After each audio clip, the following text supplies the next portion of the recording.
Good evening, everybody. I hope everyone's doing well this week. For this week's reading, the poem came together earlier this week. Actually, even though it came about earlier this week, it's a topic that it's focused on a topic that's never too far away from me, and it goes something like this. I'm a hesitator.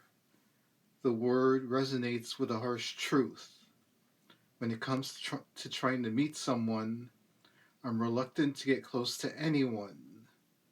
Having cerebral palsy has warped the sense of self to the point where I see myself as difficult to love. It doesn't come easy to say what I have to offer, fighting off the stammer, gulps, and occasional tears. All I know is there's pressure to make an effort. In every conversation and car ride, I keep silent. Another harsh truth quietly arises. The years are going by. I want to feel loved. I've settled into the role of the supportive friend. I don't want to put more pressure on myself. I'm not against love, actually. I have plenty of love to give. Okay, so as I mentioned, this poem began its life on Monday morning. I happened to be listening to Monday's episode of the Mel Robbins podcast, where she had Logan Ury on as her guest, discussing dating and relationships, a subject that is never too far away, even though I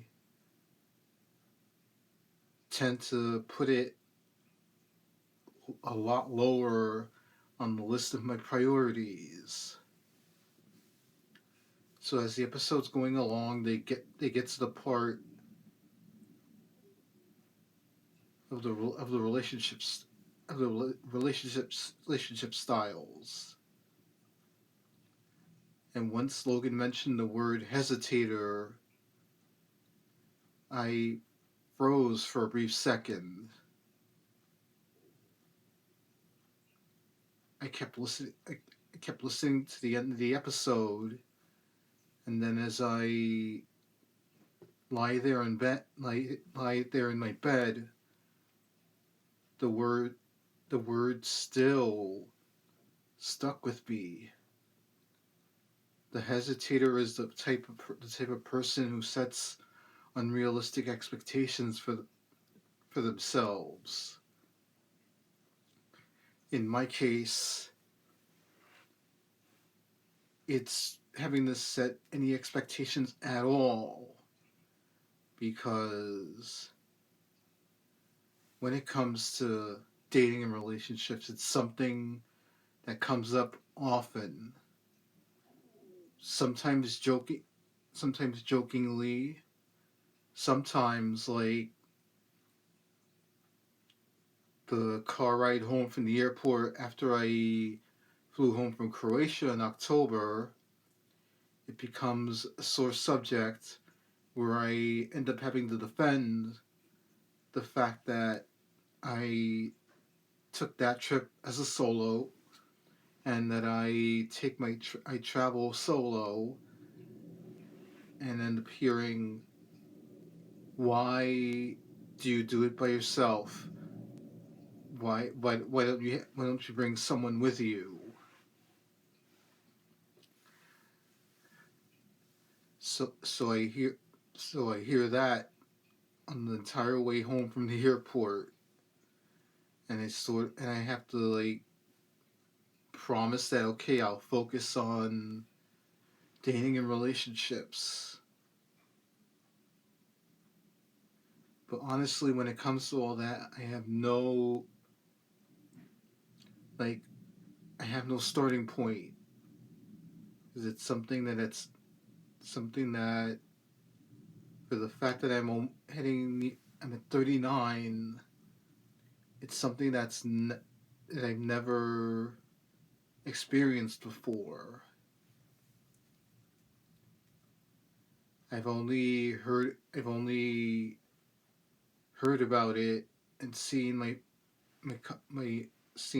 coupled friends and other friends experience it, but never me, because I figured I have cerebral palsy. Who exactly is gonna wanna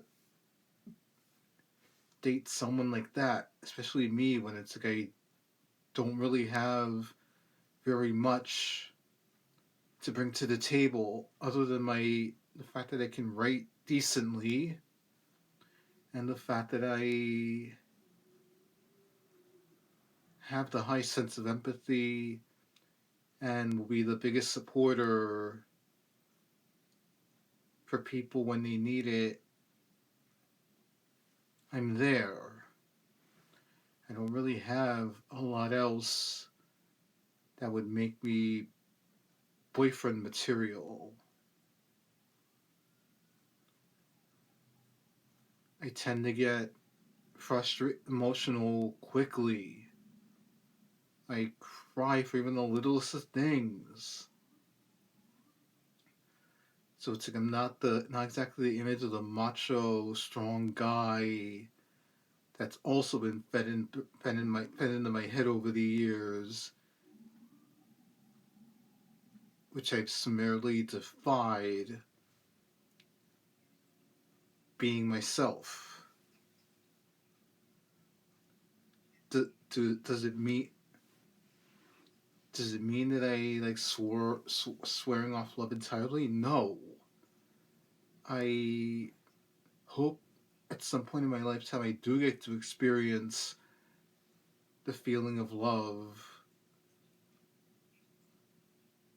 Not quite the not quite movie like cinematically, but just to be able to say this is my other half. To be able to prove Shakespeare's adage, "'Tis better to have loved and lost than to never have loved at all." To prove that once and for all, whether or not that's actually true.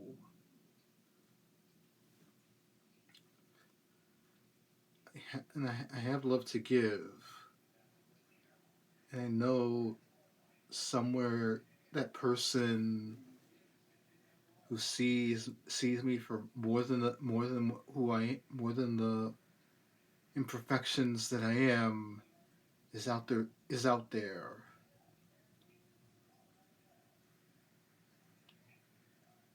I just want to feel love like everybody else does. Well, everyone, that's it for this week's video. I hope all of you have a good weekend, and we'll talk again next week. Good night, everybody.